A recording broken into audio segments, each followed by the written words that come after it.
স্বপ্নধারা নিউজের এক্সট্রা সকলকে স্বাগতম। সহযোগিতায় আলোক হেলথ কেয়ার অ্যান্ড হাসপাতাল। আজকে আমাদের আলোচনার বিষয় সংলাপ কি দ্রুত ঘোচাতে পারবে। আপনারা জানেন যে জাতীয় ঐক্যমত্য সরকার, ঐক্যমত্য কমিশন, তারা বিভিন্ন রাজনৈতিক দলের সঙ্গে দ্বিতীয় দফায় আলোচনা শুরু করেছে। আজকেও আলোচনা করেছে। গতকালও প্রধান উপদেষ্টার সভাপতিত্বে এই সভাটি অনুষ্ঠিত হয়। তারা বিভিন্ন রাজনৈতিক দলের সঙ্গে আলোচনা করেছেন এবং সেখানে প্রধান উপদেষ্টা সবাইকে এই নিজেদের মধ্যে এই দূরত্ব ঘোচানোর একটা কথা বলেছেন, যে এই সংলাপের মাধ্যমে যেহেতু একটা দূরত্ব তৈরি হয়েছে সেটা ঘুচে যাবে, এমন একটা আশাবাদ ব্যক্ত করেছেন। আসলে কি সংলাপের মাধ্যমে দূরত্ব ঘোচানো সম্ভব? আজকেই তো দেখলাম যে বিজনেস স্ট্যান্ডার্ড একটা নিউজ করেছে যে সেই গতকালের সংলাপের সময় বিএনপি এবং এনসিপির নেতাদের মধ্যে প্রচণ্ড বাকবিতণ্ডা হয়েছে, সে খবর আমরা পেয়েছি। এবং নানা ধরনের বক্তব্য যেগুলো পাচ্ছি আমরা বিভিন্ন জায়গায়, তারা যে বক্তব্য দিচ্ছেন, খুব যে মতের মিল হচ্ছে এমনটি কিন্তু আমরা দেখতে পাচ্ছি না। এই বিষয়টা নিয়ে কথা বলবো। আমাদের সঙ্গে এই মধ্যে স্টুডিওতে আছেন এম এ আজিজ, সিনিয়র সাংবাদিক, এবং আমরা প্রত্যাশা করছি যে কিছুক্ষণের মধ্যে আমাদের সঙ্গে মাহমুদুর রহমান মান্না, সভাপতি জাতীয় নাগরিক ঐক্য, তিনি আমাদের সঙ্গে যুক্ত হবেন আমরা প্রত্যাশা। আজিজ ভাই, আপনাকে দিয়ে শুরু করি। কিছুক্ষণের মধ্যেই মাহমুদুর রহমান মান্না যুক্ত হবেন আমাদের সঙ্গে। আমি যেটা বলছিলাম যে সংলাপ কি দূরত্ব ঘোচাতে পারবে কিনা, যেটি বলছিলাম যে আজকে এই বিজনেস স্ট্যান্ডার্ড খবর করেছে যে গতকাল যখন এই সংলাপটি চলছিল প্রধান উপদেষ্টার সভাপতিত্বে, সেখানেই কিন্তু এনসিপি সভাপতি নাহিদ ইসলাম এবং আহ্বায়ক নাহিদ ইসলাম এবং বিএনপির যিনি সালাউদ্দিন আহমেদ ছিলেন, তাদের দুজনের মধ্যে প্রচণ্ড তর্ক বিতর্ক হয়েছে। আমি যদি একটু পড়ে শোনাই, সেখানে নাহিদ ইসলাম বলেছেন কিছু দল ভারতের সাথে সুর মিলিয়ে ডিসেম্বরে নির্বাচন চায়, তাদের বক্তব্যের সাথে ভারতের বক্তব্যের কোনো পার্থক্য নেই, তারা ভারতের সুরেই নির্বাচনের কথা বলছে, এটা নাহিদ ইসলাম বলেছেন। এই মন্তব্যে ক্ষুব্ধ প্রতিক্রিয়া জানিয়ে সালাউদ্দিন বলেন ডিসেম্বরে নির্বাচন চাইলে যদি ভারতের সুরে কথা বলা হয়, তাহলে যারা নির্বাচন পেছাতে চায় তারা নিশ্চয়ই যুক্তরাষ্ট্র কিংবা চীনের সুরে কথা বলছে। এই যদি অবস্থা হয়, এই যদি কথাবার্তা হয়, তাহলে আসলে ঐক্যমত্যের জায়গায় ঐক্যটা কোথায় থাকে? ধন্যবাদ আপনাকে। একটু ব্যাকগ্রাউন্ডে বলে নিতে হয়।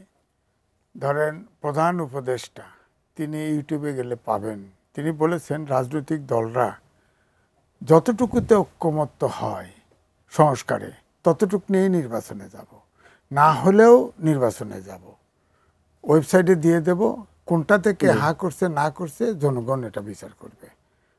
এক। দুই হলো, পরবর্তী সময়ে আপনি যদি দেখেন, ডক্টর মোহাম্মদ ইউনূস বলেছেন কিন্তু যে একটি দল পতিত দলের পরামর্শে এবং প্রতিবেশী রাষ্ট্রের ষড়যন্ত্রে যদি সরকার পরিচালনা অস্বস্তি তৈরি করে, তাহলে নতুন করে সিদ্ধান্ত নেব।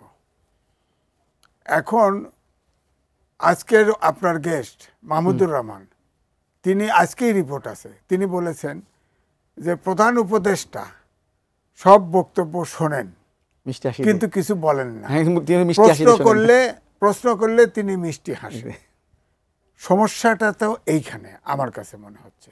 কারণ হচ্ছে ঐক্যমত্য কমিশনের যে সহসভাপতি, তিনি কিন্তু আজকেও বলেছেন যে যেসব জায়গায় রাজনৈতিক দলগুলো একমত হবে সেটা নিয়েই জুলাই সনদ হবে এবং সেটা নিয়ে নির্বাচন হবে। আবার আইন উপদেষ্টা বলছেন রাজনৈতিক দলকে পাশ কাটিয়ে সংস্কার নয়। জামাত ইসলাম আজকে বলেছে রোজার আগে নির্বাচন চাই। প্রধান উপদেষ্টা বলেছিল জাপানে গিয়ে যে একটি দল শুধু ডিসেম্বরে নির্বাচন চায়। আজকে 30টি দলকে ডেকেছে, তার 23টি দল ওপেন বলেছে যে আমরা ডিসেম্বরে নির্বাচন চাই। আর জামাত ইসলাম বলেছে যে রোজার আগে নির্বাচন চাই। রোজার আগে মানে কি? রোজা তো মার্চে প্রথম দিকে রোজা, তার মানে জানুয়ারি ফেব্রুয়ারিতে চায়। এইটা যথেষ্ট যৌক্তিক আমি মনে করি, কারণ এরপরে রোজা, তারপরে এসএসসি পরীক্ষা, তারপরে ধরেন ঝড় বৃষ্টি, তারপরে বন্যা, এরপরে আর নির্বাচন করার আমাদের আবহাওয়া পারমিট করবে না। তা আমি যেটা বলতে চাচ্ছি যে ধরেন আমি আজকের যদি কথা বলি, যেটা বললাম আজকের মিটিংয়ে, প্রধান উপদেষ্টার মনোভাব জানা যায় নাই, ওনার শুধু মিষ্টি হাসি পাওয়া গেছে। এই মাহমুদুর রহমান মান্নার বক্তব্য তার ছাপা হয়েছে পত্রিকায়। তো উনি মন্তব্য যদি না করেন, এবং আরও কথা বলছে তিনি নিজেকে অ্যাকাউন্টেবল মনে করেন না। আচ্ছা। আপনি বলেন তো দেখি, তিনি জবাবদিহিতার পক্ষে নন। তো একটা অন্তর্বর্তীকালী সরকার রাজনৈতিক দলের কাছে যদি উত্তর না দেন, তাদের জিজ্ঞাসার উত্তর না দেন, সমাধানটা কি করে হবে বলেন? তো সুতরাং আমি বলবো ডক্টর মোহাম্মদ ইউনূস ইচ্ছা করলেই এখন সমাধান হতে পারে, আর সব পক্ষ একমত। আমি বললাম যে ঐক্যমত্য কমিশনের পক্ষে তো সহসভাপতি কাজ করতেছে আলী রিয়াজ সাহেব, তিনি তো বলছেন যে জায়গায় ঐক্যমত্য হবে সেটা নিয়ে জুলাই সনদ হবে, সেটা নিয়ে নির্বাচন হবে। তাহলে তো ওনার পক্ষ থেকেই ভূমিকা, তাহলে তো আমি তো সমস্যা দেখছি না নির্বাচনে।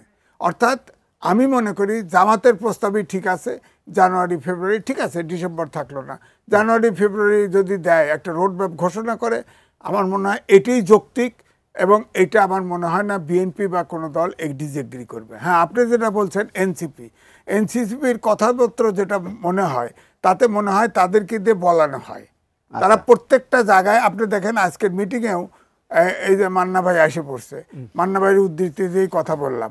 তো এখন প্রধান উপদেষ্টা যদি নিজে আপনার কথা শুনে কথা না বলে, প্রশ্ন করলে খালি মিষ্টি হাসে, তাহলে সমস্যাটা তো ওখানে।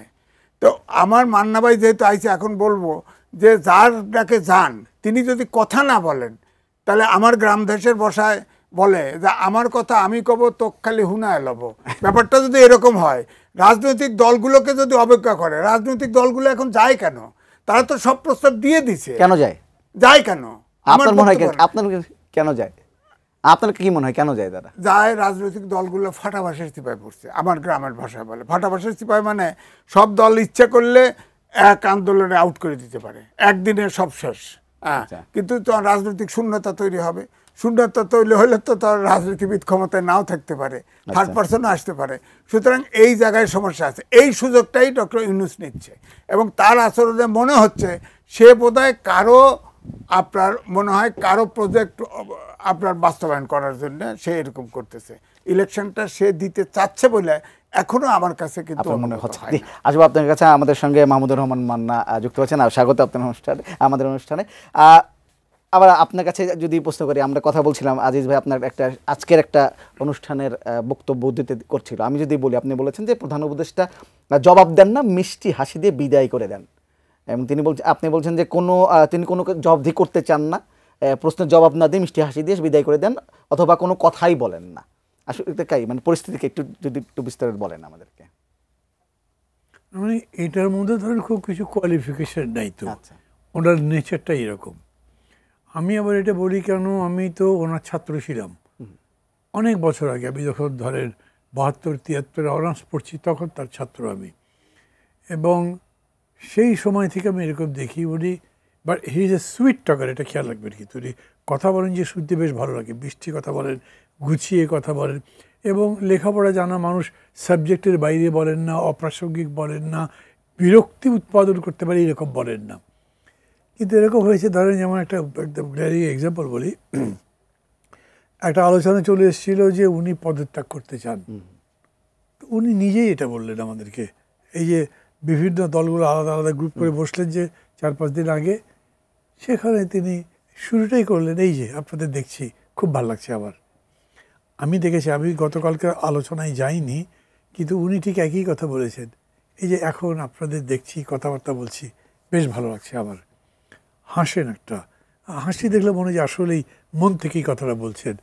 তো উনি বললেন যে মানে আপনারা তো অনেক দেখেছেন, সহ্য করেছেন, অভিজ্ঞতা আছে আপনাদের, মানে আমি তো এই লাইনের লোকটা এরকম আসছি করছি, কিন্তু আমি মাঝে মাঝে হতাশ হয়ে পড়ি।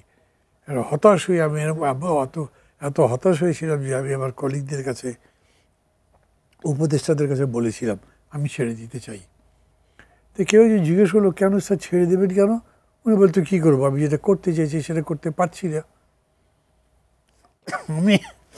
আমি ওনাকে জিজ্ঞেস করলাম যে স্যার, কোনো মানুষ কি এরকম আছে যে যা মনে করে যে করবে তা করতে পারে? কোনো মানুষই করতে পারে না। আপনি অনেক কিছু করেছেন, হয়তো কিছু কিছু পারছেন না, কিন্তু তারপরে এটা শেষটা আপনাকে করতে হবে। আপনি দায়িত্ব নিয়েছেন, গণতন্ত্রের উৎক্রমণ করবেন, একটা ভোট দেবেন, গ্রহণযোগ্য ভোট হবে, এই কাজটা আপনাকেই করতে হবে। আপনি যদি ছেড়ে যান, পালিয়ে যান, এটা পালিয়ে যাওয়ার মতো মনে হবে, লোকজন এই জন্য আপনাকে কৃতিত্ব দেবে না। মিষ্টি হাসলেন, কিন্তু উনি এক্সপ্লেন করলেন না। কেন বলছি আমি এক্সপ্লেন করলেন না? আপনি কিন্তু তাকে জিজ্ঞেস করতে পারেন, এত বেশি হতাশ হওয়ার মতো কে হলো, কে হতাশ করলো আপনাকে? আপনার কলিগ, উপদেষ্টারা, আর্মি, ব্যুরোক্র্যাট, পুলিশ, কারা? কোন জায়গাতে আপনি আশাবাদী, কোন জায়গায় হতাশ? মানে উনি এত আলোচনার মধ্যে গেলেনই না। প্রশ্ন কেউ কেউ বিক্ষিপ্তভাবে করলো, কিন্তু সেই প্রশ্নের আশেপাশে দিয়ে গেলেন না। এইরকম প্রায় ক্ষেত্রেই আমি দেখেছি যে ধরেন মানে প্রশ্ন করলে, যেমন উনি বলেছেন না, এক বিএনপি ছাড়া কোনো দল ডিসেম্বর ইলেকশন চায় না। একদিন পরে, আমি এটা ওনার জন্য একটু দুঃখজনক আমি মনে করি, যে 29টা দল একদিনে ব্যবধানে বলেছে না তারাও ডিসেম্বর ইলেকশন চায়। তো ওনার মতো বাপের মানুষের এরকম একটা পরিস্থিতিতে পড়তে হবে কেন?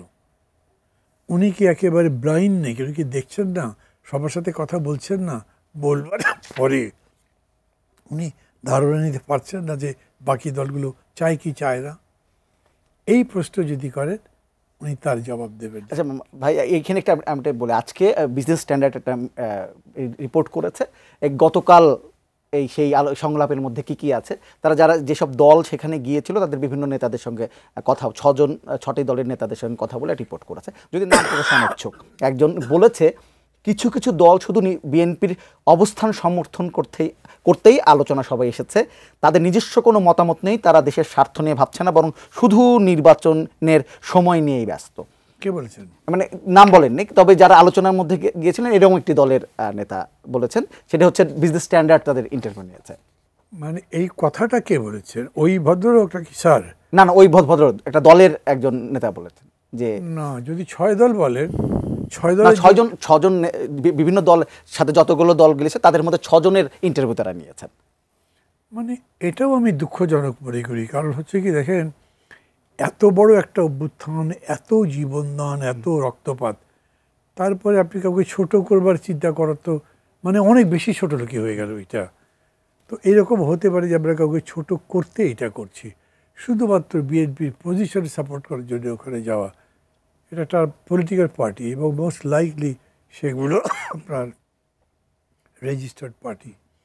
হ্যাঁ, যারা তো ইলেকশন কমিশন তো দেখে শুনে রেজিস্ট্রেশন দিয়েছে। সেটা যখন তারা দিয়েছে, তখন তাদের সম্পর্কে তারাই আবার এরকম কমেন্ট করবেন, এতে যিনি এটা বলেন তার মান নিয়ে, মাপ নিয়ে প্রশ্ন হয়। আচ্ছা, আমি এটা আপনার কাছে একটু জানতে চাই, আপনি যদি বলেন যে এই যে এত ঐক্যমত্য একটা কমিশন আলোচনা করছে, অনেক দলকে নিয়ে, 30-40টা দলকে নিয়ে তারা বসছে, আলোচনা করছে, এত দলকে নিয়ে যখন আলোচনায় বসছে, আসলে শেষ পর্যন্ত সে ঐক্যমতে পৌঁছানো যায় কিনা? দেখেন, ঐক্যমতে যদি পৌঁছানো যায় তাহলে তো এটা বাকশাল হয়ে গেল। মান্না ভাই কি বিএনপির পলিটিক্স সার্ফ করবে? আর বিএনপি কি মান্না ভাইয়ের পলিটিক্স পুরোটা সার্ফ করবে? একটা ব্যবধান তো থাকবে। তার ভিতরে মেজর ইস্যুগুলোতে ঐক্যমত্য থাকবে, এবং যেখানে যেখানে রাজনৈতিক দলকে একটা অন্তর্বর্তীকালীন সরকার বাধ্য করতে পারে না, তারা তো যার যার মতামত দিয়ে দিছে, প্রশ্ন দিছে না, তারা তো রিপোর্ট জমা দেওয়ার পরে তাদেরকে কুইজ কোশ্চেন পাঠাইছে, এমকিউসিউ পাঠাইছে না, তারপরে উত্তর দিছে, যেটায় টিক মারাতে কাজ হয় না সেখানে লিখেও দিছে, উত্তর দিয়ে দিছে। এরপরে সেকেন্ড পর্যায়ের আলোচনার তো দরকারই নেই আমি মনে করি, কিন্তু আলোচনায় গেছে। যাওয়ার পরে এই যে আপনি রিপোর্টটা বিজনেস স্ট্যান্ডার্ডে বললেন, তাতে আমাকে এটাই বলতে হবে যে আমি তো 80 সাল থেকে সাংবাদিকতা করি, এই রিপোর্টটা ঠিক হয় না করা। তুমি যদি এই কথা অন্য দলকে মেলাইন করার জন্য যদি তাদের নামই না বলতে পারে রিপোর্টে, তাহলে এই রিপোর্টটা কেন করলেন? বলা উচিত ছিল অমুকে বলছেন, তমকে বলছেন। যদি না বলে তাহলে এক্সক্লুসিভ আলাদা আর্টিকেল লিখতো যে আননেম এই কথা বলতে চায় না, নাম প্রকাশ, সে নাম প্রকাশ বলতে চায় না, সেটাই বলেছেন। মানে বিশেষ রিপোর্ট করেছেন, তা বলেছেন নাম প্রকাশ অনিচ্ছুক। 6জনের সাথে কথা বলেছেন, কেউ নাম প্রকাশ করতে চায় না। কিন্তু যখন একজনকে ব্লেম দিচ্ছে, তখন নাম প্রকাশ করে তাহলে রিপোর্টটা কেন করবে? অন্যকে কন্ডেম কেন করবে? আমি তো অবজারভারের রিপোর্ট, বাংলাদেশ অবজারভারে ছিলাম, অ্যাপিলেট ডিভিশনের রায় রিভিশনে গিয়ে চেঞ্জ হতে পারে, কিন্তু অবজারভারের রিপোর্ট সেটা বাস্তবায়ন হতো বিকজ অফ দিস। ওই ট্রেনিং আমার কাছে, তারপরে এস এম আলী ডেইলি স্টারের ট্রেনিং। সুতরাং আমি বলবো যে যেখানে অন্যকে মেলাইন করা হবে বা অ্যাটাক করা হবে, কিন্তু আপনার কাছে মনে হচ্ছে না যে বিভিন্ন যে রাজনৈতিক দল আলোচনা করছে তারা আসলে কেউ বিএনপিকে সাপোর্ট করে, কেউ জামাত ইসলামকে সাপোর্ট করে, বা কেউ এনসিপিকে সাপোর্ট করে, মানে এরকম একটা ভাগে ভাগ হয়ে গেছে? এটা করবে, কারণ হচ্ছে এখন আওয়ামী লীগের পরে বিএনপি তো মেজর দল, সেকেন্ড দল হচ্ছে জাতীয় পার্টি, আর এনসিপি আস্তে আস্তে কিন্তু ছোট হয়ে যাচ্ছে। 1 বছর পরে যদি নির্বাচন হয় আপনি দেখবেন আরো ছোট হয়ে যাবে। কিন্তু এনসিপির সাথে এই সরকারের কিন্তু সম্পর্ক আছে, এটা স্পষ্ট, কারণ ছাত্রদের 2 জন তো উপদেষ্টা এখনো স্টিল আছে। তারপরে সবসময় দেখা গেছে তাদের দাবি দেওয়া করলে সেটা বাস্তবায়ন হয়, কিন্তু অন্য পার্টি করলেও কিন্তু হয় না সহজে। সুতরাং তাদের ওইখানে দেখা যায় যে কোন জায়গায় বাগড়া দেয়, কোন জায়গায় সমস্যা তৈরি করে। এখন তাদের নিবন্ধনও নাই। আমি তো মান্না ভাই অত্যন্ত পোড় খাওয়া, সবচেয়ে তাকে ফলো করতাম। ওনাদের অবজ্ঞা করে উপদেষ্টা পরিষদ, ওরা যান কেন? ছাত্ররা নিবন্ধন নাই, ছাত্ররা ওনারা তো আন্দোলন করছে 52 সাল থেকে 2024 সাল পর্যন্ত। প্রত্যেকটা আন্দোলনে ছাত্ররা অগ্রভাগে ছিল। কোনো নেতা এত বিতর্কিত হয়েছে? এখন যারা বিতর্কিত হয়েছে তারা বাগড়া দেয়, তারা অপমান করে, সেখানে যায় কেন ওনারা? ওনাদের তো রিপোর্ট দিয়ে দিছে, রিপোর্ট দিয়ে এখন অন্তর্বর্তীকালীন সরকার সিদ্ধান্ত দেখ, তাহলে তো লেটা চুকে যায়। হ্যাঁ ঠিক আছে, ওদেরকে খেদানোর দায়িত্ব না নিল, কিন্তু তাদেরকে ফ্রি হ্যান্ড দেন না। রিপোর্ট দিয়ে দিছে, মান্না ভাইয়ের রিপোর্ট দিছে, বিএনপির রিপোর্ট দিয়েছে, জামাতের রিপোর্ট দিয়েছে, সবাই রিপোর্ট দিয়েছে। তো এখন অন্তর্বর্তীকালীন সরকার কমিশন করছে, তারা সিদ্ধান্ত নিচ্ছে। এখানে একটু মান্না ভাই আপনাকে জিজ্ঞেস করি, আজিজ ভাই যে প্রশ্নটা করছিলেন যে যদি আপনারা সংলাপে গিয়ে সন্তুষ্ট না হন তাহলে সংলাপে যান কেন?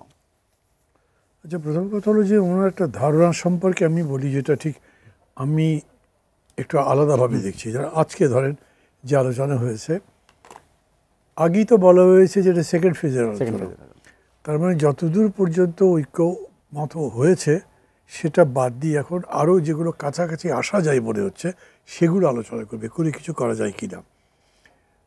আমি শুনেছি, আমি সন্ধ্যার পরে আমার পার্টি থেকে যারা গেছেন তাদের সঙ্গে বসছিলাম। আমরা প্রতিদিনই এটা করি, মানে এই ইম্পর্টেন্ট বিষয় থাকলে নিজেরা কথা বলি, একটু ঝালাই করি নিজেরা কোনো ভুল টুল হয়েছে কি না। তো সেইখানে এই কথাটা আসলে 3টা বিষয় বলা হয়েছিল। একটা যেমন ধরেন যে নারী আসন, মানে একটা হলো যে আসন বৃদ্ধি করা হবে 300 থেকে 400, নারীদেরকে 100 সিট দেওয়া হবে, আর আপার চেম্বার লোয়ার চেম্বার তো আছেই। কিন্তু নিষ্পত্তি হয়নি যে এই 100 যে বাড়াবেন সেটা কিভাবে, সেগুলো কিভাবে নির্বাচিত হবে, আর 100 যে নারীদের জন্য বাড়াবেন সেটা কীরকম করে হবে। এটা কি আগের মতোই সংরক্ষিত আসন থাকবে, নাকি এটা ফ্রি আলোচনা করতে দেওয়া হবে? এই আলোচনাটা হয়েছে এবং মানে আমার দলের নেতারা বলেছে যে এটা অনেক বেশি অগ্রগতি হয়েছে।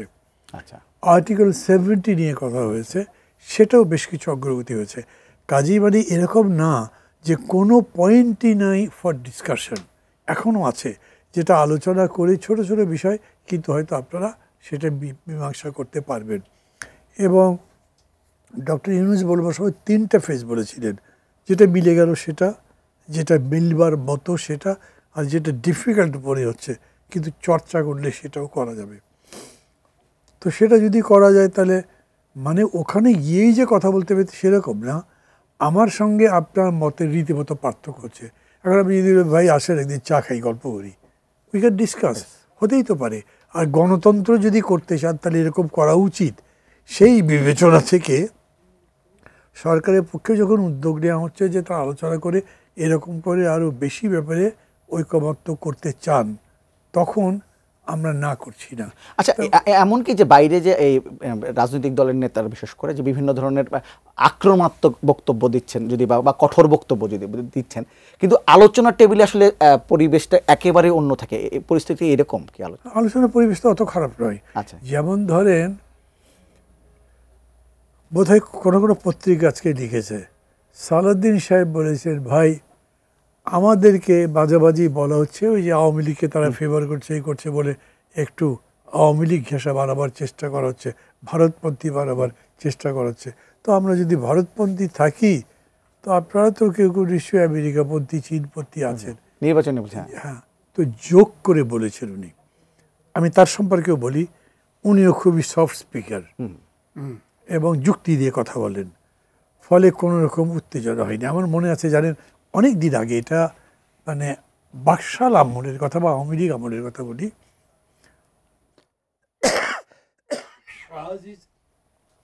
প্রধানমন্ত্রী ছিলেন, উনি একটা বক্তৃতা করলেন মোটামুটি রাতি থেকে পার্লামেন্টের মধ্যে।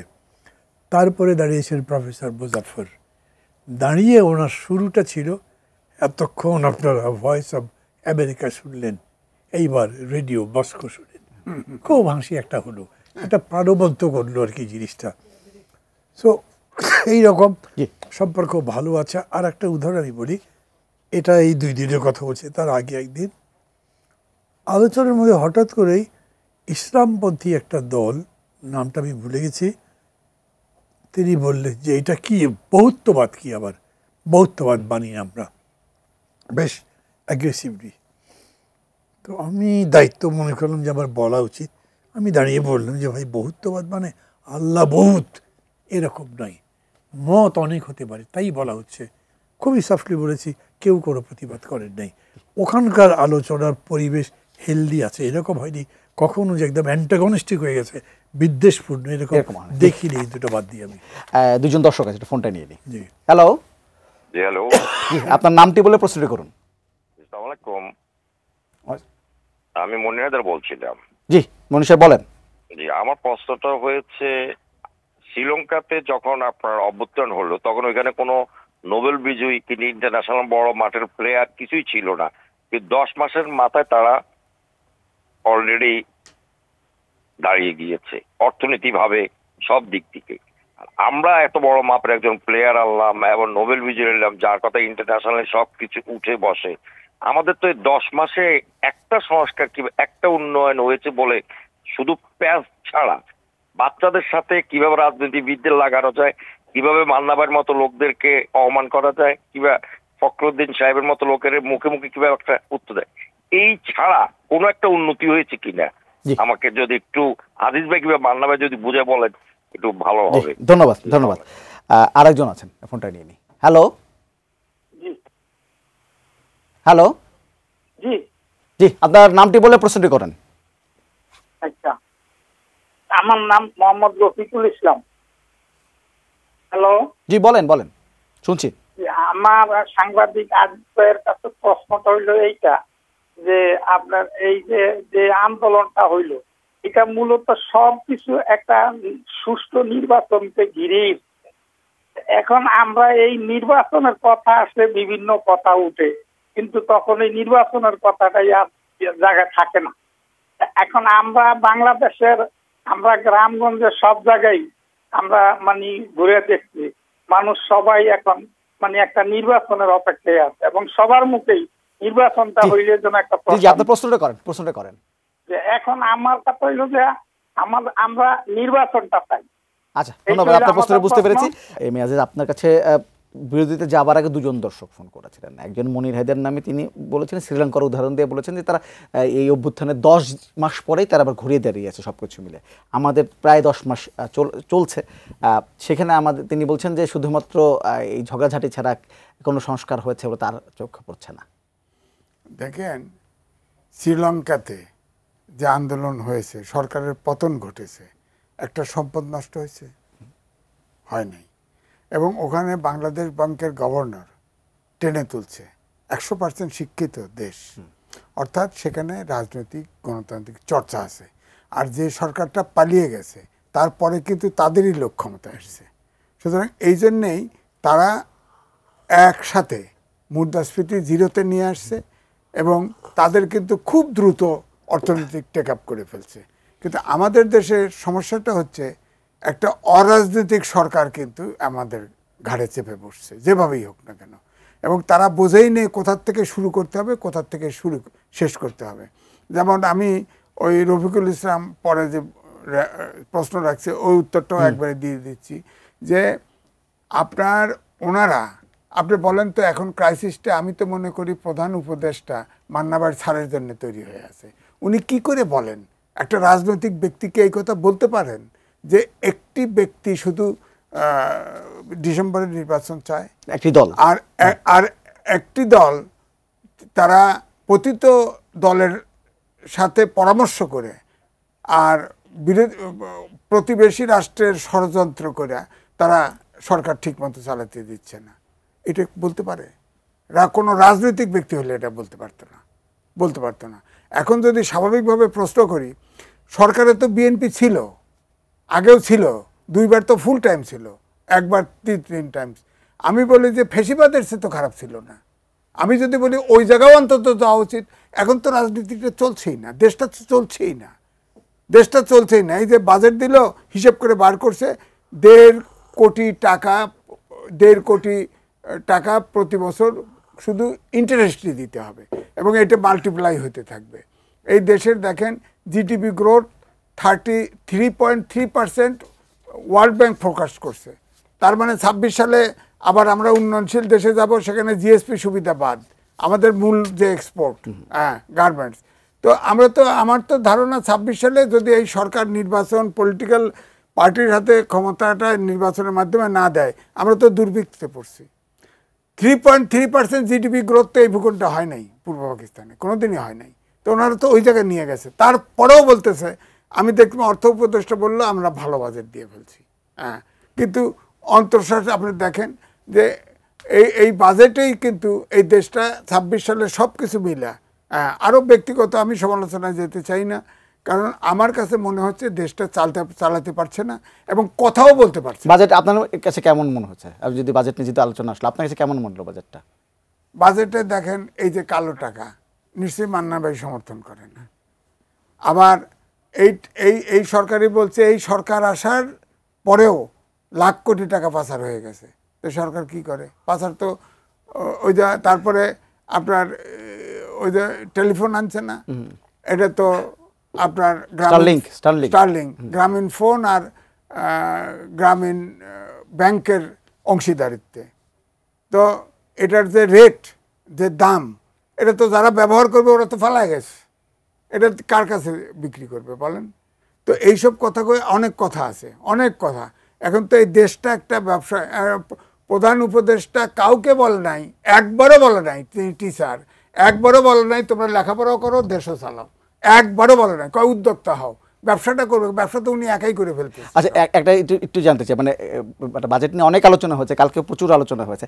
একটা বিষয় নিয়ে সাধারণ মানুষের মধ্যে অনেক আলোচনা হচ্ছে, আমরা সামাজিক যোগাযোগ মাধ্যমে দেখছি, নোবেল পুরস্কারের অর্থ আয়কর মুক্ত করা হয়েছে এবং এর পাশাপাশি আরও 10 ধরনের পুরস্কারের অর্থকে আয়কর মুক্ত প্রস্তাব করা হয়েছে। এই বিষয়টা কিভাবে দেখতেছেন? দেখেন, আয়কর মুক্ত অনেক কিছু যেগুলো করা হয়েছে, আমার কাছে মনে হলো, আমি দেখলাম যে সব এটার সুবিধা পাবে ধনিক শ্রেণী, এটা গরিব শ্রেণীর সুবিধা পাবে এরকম আইটেম আমি দেখি নাই। সুতরাং নোবেল প্রাইজ আর কয়জন নোবেল পাবে? নোবেল তো উনি একাই পাইছেন, আর নোবেল পাবে কি পাবে না খবর নাই নোবেল প্রাইজ। তাহলে এটা তার, আমার কাছে মনে হয় কি তার টাকাটার কি ট্যাক্স দিতে হয়, এইটুকু মাপ চাইছে নাকি, এইটুকু মকুব করে দিতে চাইছে নাকি? এগুলো তো একদমই ছেলেমি। অর্থাৎ এইটাই বলছি যে রাজনীতিবিদ এই কাজগুলি করতো না, রাজনীতিবিদ এইগুলি করতো। আচ্ছা, আমি একটু মাহমুদুর রহমান, মানে আপনার কাছে এই প্রশ্নটা যদি করি, যে আপনি দেখেছেন নিশ্চয়ই যে আলোচনা হচ্ছে এই নোবেল, মানে বাজেটে যদি করার সময় এই ব্যাপারটা বিতর্ক তৈরি করলো কিনা? মানে কেউ আমাকে এই প্রশ্ন না করলে আমি খুশি হব। ওনার টিচার না, আমার টিচার বলি না, মানে আপনি এত চমৎকার ব্যাখ্যা করেছেন না, যে একজন মানুষের জন্য একটা আইন করার মতো হয়ে গেছে। আচ্ছা, এটা বলতে ইচ্ছে করে না, মানে এতগুলো বছর পরে, এত সংগ্রামের পরে, এত বড় বড় কথা বলবার পরে, সাচ আ বিগ ম্যান, তার আমলের বাজেট এই প্রপোজিশন আসা উচিতই ছিল না। আচ্ছা, মানে বাজেটটা পছন্দ হয় না আপনার? পুরো বাজেট বলছি না, আপনি যে প্রশ্নটা করেছেন সেইটার কথা বলছি। না, এমনি বাজেট যদি বলেন তাহলে আবার জিডিপি এই এত ফল করবে কেন, আপনার ক্যালকুলেশন এটা এত ফল করবে কেন, এর বাইরে যদি বলেন তো আমাদের ইকোনমির অবস্থা তো আসলে খুব ভালো ছিল না, এখনও নাই। এইটাকে আবার ভালো করবার মতো কি কি পদক্ষেপের মধ্যে আছে। ইন্ডাস্ট্রির ওপর তো কোনো পলিসি নেই অলমোস্ট। শিল্পকে কি করে আরও বেশি নিজের পায়ে দাঁড়াতে পারবে, আরও ভালো করতে পারবে, এগিয়ে যেতে পারবে, এগুলোর কিচ্ছু এই জায়গায় নেই। কৃষির উপরেও কোনো কিছু নেই। আমাদের ইকোনমির বেস তো দুটো, যেটা বড় করে বলি কৃষি, তারপরে বলি শিল্প, তারপর অন্যান্যগুলো বলি, দুটোর উপরে কোনো অ্যাটেনশনই দেওয়া হয় নাই। আর ধরেন ওই যেটা উনি বললেন যে ট্যাক্স ইত্যাদি যেটা করা হয়েছে, যারা শিল্পপতি তারা সবাই মনে করেন শুধু তাদের উপর চাপ দেওয়া হয়েছে, কিন্তু কাজের কাজ তাতে কোনো রেমিশন দেওয়া হয়নি। যেমন ধরেন গ্যাস তো নেই, আপনি কিন্তু গ্যাস এইটার উপরেও ট্যাক্স বসাবার চেষ্টা করেছেন, আর পাল্টা একটা সাবসিডি দেননি। আপনি শিল্পপতিকে কোনো এক দিক থেকে ধরেছেন, না আমার ন্যাশনাল এক্সচেঞ্জারে টাকা চাই, তাকে এই টাকাটা দেবার জন্য তো একটা ব্যবস্থা করবেন, তা করেননি। সব মিলিয়ে আমি মনে করি না, যদি উনি বলেছেন স্বল্প টাকা, ছোট বাজেট কিন্তু বিউটিফুল নয়, কি মানে আমি বুঝিনি। পুরো বক্তৃতাটা পড়বার আবার সুযোগও হয়নি। মানে এই বাজেট বিউটিফুল তো নয়, এই বাজেট নিয়ে কারো মধ্যে আমি কোনো আশাবাদ দেখছি না। কিছু যোগ করবেন কি? না, যোগ একটাই, বিষয়টা হলো যে ধরেন এই বাজেটে যে পরিমাণ বাজেট রেখেছে 7 লাখ সামথিং কোটি, এনাফ এই সিচুয়েশনে, কারণ কোনো বিনিয়োগ নাই, কোনো ব্যবসা নাই এদেশে। দেখেন এক্সপোর্টও আপনার প্রবাসী আয় ছাড়া কোনো সেক্টর কিন্তু ভালো নাই, বাজারও বেড়ে গেছে। এর ভিতরে আপনার দেখেন এবার গরু ভারত থেকে তো আসতেছে না, গরুর মার্কেট গ্রামে কম। এবার কারণ হচ্ছে যে মধ্যবিত্তও কিন্তু গরিব হয়ে গেছে এখন। এই রিয়েলাইজেশনটা কিন্তু অনেকের ভিতরে নাই। গরু একজন একটা গরু কিনতে পারতেছে না, শেয়ার করতেছে, এই হলো পরিস্থিতি। সেখানে আপনি সেই টার্গেট করবেন ট্যাক্সের পার্টিকুলার যে গ্রুপ, তাকে ট্যাক্স করা হয়েছে, টার্গেট করা হয়েছে। আপনার গরিবদের তো কোনো বেনিফিট এখানে আমি ট্যাক্সে এই বাজেটে আমি খুব একটা দেখি নাই। এবং এই যে পাচার হওয়া অর্থ আনলে, অর্থ উপদেষ্টা বলছে যে পাচার হওয়া অর্থ যদি আনা যেত তাহলে তো IMF-এর কাছে ধর্ণা দিতাম না। IMF-এর সকল শর্ত মেনে নিছে। বাংলাদেশে IMF-এর যে শর্ত মানা হয়েছে, আপনি দেখেন ঈদের পরে কি দাঁড়ায়। জি, মাহমুদুর রহমান, মানে আপনার কাছে প্রশ্ন, যদি নির্বাচন নিয়ে আবারও যাই, আপনি বলেছেন যে নির্বাচন নিয়ে যেখানে রাজনৈতিক উত্তেজনা চরমে, সেখানে এই ধরনের অস্পষ্টতা হতাশাজনক, আজকে বক্তব্য আপনি বলেছেন। তো আসলে আমাদের একটা জানার ইচ্ছা আছে, নির্বাচন নিয়ে যখন এত উত্তেজনা চরমে উঠেছে, তখন আসলে সমাধানটা করা যাচ্ছে না, আটকে যাচ্ছে কোন জায়গায়? মানে যদি নির্বাচনের বিএনপির চাওয়া ডিসেম্বর বা অন্য দল, রাজনৈতিক দল চাওয়া ডিসেম্বর, সরকার বলছে জুনের মধ্যে, 6 মাসের ডিফারেন্স তো। আপনার উপরে দায়িত্ব আছে, কিন্তু আপনি কিছু করছেন না। তারপরে আবার উনি প্রশ্ন করছেন ভাই আটকে আছে কোথায়, তা আমি তো আপনাকে দেখিয়ে দেবো, কিন্তু সবসময় আপনাকে দেখিয়ে দেওয়াটা শোভন হয় না। আপনি খেয়াল করে দেখেন, যেই বিষয় নিয়ে বিতর্ক বেশি হচ্ছে এখন, বা প্রায় অ্যান্টাগনিস্টিক, মানে প্রায় বিদ্বেষপ্রসূত বিতর্ক হচ্ছে, ওটার মধ্যে তো সংস্কার নেই। খেয়াল করবেন কিন্তু এটা, আমরা খুবই ভালো একটা হেলথ পলিসি করলাম, হেলথ পলিসি ইমপ্লিমেন্ট করলাম, তার কারণে নির্বাচন ভালো হয়ে যাবে তা তো না। নির্বাচন ভালো হবে নির্বাচন সংক্রান্ত আইন এবং তার ব্যবহারিক দিকগুলো যদি ঠিক করেন। লেগেছে কি নিয়ে, ডিসেম্বর না জুন, এর মধ্যে কী সংস্কার আছে? জুনে করলে ওটা একটা বেটার সংস্কার হবে তা তো আপনি বলতে পারবেন না। ঠিক এরকম করে আরও যতগুলো বিষয়ে বিতর্ক আছে, সেই বিতর্কগুলো এত ইয়ে নয়। যেগুলো বড়, এই যে একটু আগে আমি বলছিলাম, প্রধানমন্ত্রী কি 2 টার্মে বেশি থাকতে পারবেন না পারবেন না, একেবারে মহাভারত করে অশুদ্ধ হয়ে যায়নি। আপনি ডেকে প্রফেসর ইউনূস ওই বিএনপির নেতাদের ডেকে বলতেন ওই 3 বছর আর 4 বছরে কি আসে যায়, 2 টার্ম থাকলে তো অনেক কিছু করতে পারেন, কথাবার্তা বলতে পারতেন, সলভ করার মতো বিষয়। উনি তো এটা নিয়ে কারোর সাথে কথা বলেন নাই। উনি যদি মনে করেন যে প্রফেসর আলী রিয়াজকে দিয়ে সব বড় বড় রাজনীতিবিদকে উনি ম্যানেজ করে এক জায়গায় নিয়ে আসতে পারবেন, দেন হি ইজ রং। কথাটা আমি ওনাকে বলেছিলাম। আমি বলেছিলাম স্যার দেখেন, আমেরিকাতে কী হয় তা আমি জানি না, বা ইউরোপের অন্যান্য দেশে কী হয় তা আমি জানি না, কিন্তু আমাদের দেশের মানুষ হিরো ওয়ার্শিপার, ওরা নেতাকে চায়। একটা দলের প্রেসিডেন্ট সেক্রেটারি দুইজনই মোটামুটি ব্যক্তিত্ব সম্পন্ন যোগ্য লোক, কিন্তু দলের কর্মী এসে প্রেসিডেন্টের সাথে কথা বলতে চায়, সেক্রেটারির সাথে কথা বললে ওভাবে কাজটা কমপ্লিট হলো না, আবার তার কাছে যেতে চাই। এই যে ব্যক্তিবাদ বলবো বা ব্যক্তির প্রতি প্রগাঢ় ভক্তি শ্রদ্ধা, এইটা আপনি অস্বীকার করতে পারবেন না। ডক্টর ইউনূস না ছাত্রদের দায়িত্ব নিয়েছেন, দল করতে বলেছেন, তাদেরকে সুযোগ সুবিধা দিতে হবে বলেছেন, কিন্তু তাদেরকে তিনি কিছু দিতে পারেন নাই। কারণ এরা যেরকম চেয়েছে তার সাথে তার টিউনিংই মেলে নাই, কথা মেলে নাই। রাজনৈতিক দলগুলো কেউই খুশি না। মাঝে তো কথাবার্তা যেগুলো বলা হচ্ছিল সেগুলো সম্মানের প্রতি এক ধরনের আঘাত করবার মতো বিষয় ছিল। অতএব হচ্ছে না, এখনও হচ্ছে না। আমি বলে রাখি আজকে আপনাদের এখানে, যেই পদ্ধতিতে তারা এগোচ্ছেন, এই পদ্ধতিতে তারা একটা সফল গ্রহণযোগ্য কোয়ালিটি নির্বাচন পাড়ি দিতে পারবেন না। আপনার মন্তব্য জানতে চাই, আটকে আছে কোথায়? আমি মান্নাবার সাথে একমত হয়েও আমি একটু আশাবাদ ব্যক্ত করতে চাই যে আমার ধারণা, যদি ডক্টর মোহাম্মদ ইউনূসের মধ্যে রিয়েলাইজেশন আসে তাহলে সমাধান হবে। কারণ তিনি প্রথম যে বক্তব্য রেখেছিল, আমি বলেছি যে যতটুকু রাজনৈতিক দল একমত হয় ততটুকু নিয়ে নির্বাচনে যাব, জানে জাতিকে জানায় দিক। তারা তো দিয়ে দিচ্ছে রিপোর্ট, এবং আলী রিয়াজ সাহেব তো ওনারই সহসভাপতি, উনি তো বলছেনই যে জায়গায় ঐক্যমত হবে সেটা দিয়েই জুলাই সনদ হবে, বাস নির্বাচনে যাবে। আমার তো মনে হয় এই জায়গায় যদি উনি স্টিক করেন তাহলে তো ইলেকশন হয়। ইলেকশন দিক না, নির্বাচিত গভর্নমেন্ট, এখন তো দেশ চলছে না। অন্তর্বর্তীকালীন সরকারে কেউ কোনো দেশি বিদেশি কোনো বিনিয়োগ নাই। এই দেশটা আসলেই আমি মনে করি 2026 সালে তো দুর্ভিক্ষ হবে। ডক্টর মোহাম্মদ ইউনূস এটি রিয়েলাইজ করবে না? নিশ্চয়ই করবে। আমার ধারণা এই বৈঠকে ওনারা বিশেষ করে মান্না ভাইরে বলবে যে আমাদের বক্তব্য শেষ, আর থার্ড পর্ব লাগবে না আলোচনায়, আপনারা যা ভালো হয় ডিসিশন দিয়ে দেন। আমার মনে হয় এখানে এন্ড সমাপ্ত টানা ধরবে। এই হাডুডু খেলা আর চলা উচিত না।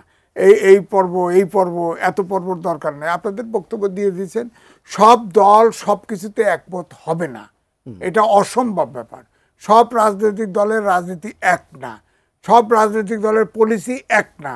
এক করতে চাইবে অনির্বাচিত সরকার, এটা হয় না, এটা অবাস্তব। সুতরাং যেখানে যেখানে একমত হয়েছে নির্বাচন করে ছেড়ে দেন, যতটুকু সম্ভব ছেড়ে দেন। জুলাই ঘোষণাপত্র বানাবেন, বানান, সেখানেও তো বানানোর আছে। দেশ তো আছে, বাংলাদেশ তো আছে, মুক্তিযুদ্ধ হয়েছে, 71 বাদ দিয়ে তো পারবেন না। এখানে 24 সালকে যদি স্পেশাল এমফেসিস দেওয়া হয়, ওনারা একমত হলেও তো আমি একমত হব না। অবশ্যই 71 প্রাইম থাকবে, জুলাই ঘোষণাপত্রে 71 থাকবে, সবচেয়ে গুরুত্বপূর্ণভাবে থাকবে। তারপরে আসবে 24। হ্যাঁ, 24-এ একটা সরকার পালিয়েছে, আর 71-এ একটা দেশ তৈরি হয়েছে, এটা মাথায় রাখতে হবে। তো এখন যে ধরেন এই কিছু রাজনৈতিক দল যদি 71-কে প্রশ্ন করতে হয়, তাহলে এটাও তো প্রশ্ন আসে যে 24-এর গণহত্যার বিচার হলে 71-এর গণহত্যার বিচার হবে না কেন? এই প্রশ্ন তো এসে যায়, বলে তো অনেকে। সুতরাং আমার কথা হচ্ছে যে এখন যে পরিস্থিতি আসছে, এটা মনে হয় শেষ। এখন অন্তর্বর্তীকালীন সরকারের নির্বাচনে সমাধানের দিকে যাওয়া উচিত। আমাদের সময় শেষ হয়ে যায়। আপনার দুজনকে ধন্যবাদ।